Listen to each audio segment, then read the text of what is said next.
కనపడలేదన్నమాట. అదేవిధంగా రాష్ట్రంలో ఉన్నటువంటి 175 నియోజకవర్గాల్లో సంతోషపడి నియోజకవర్గం అనేది ఒక నియోజకవర్గం అన్నమాట.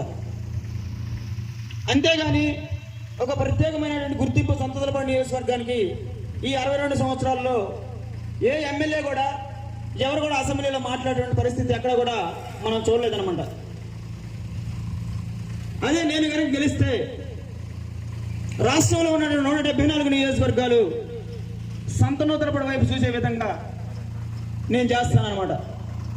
అంటే అసెంబ్లీలో ఖచ్చితంగా సంతోషపడి నియోజకవర్గం గురించి, సంతోషపడి జరిగే అభివృద్ధి గురించి ఖచ్చితంగా అసెంబ్లీలో మాట్లాడాల్సిన పరిస్థితి ఏర్పడింది.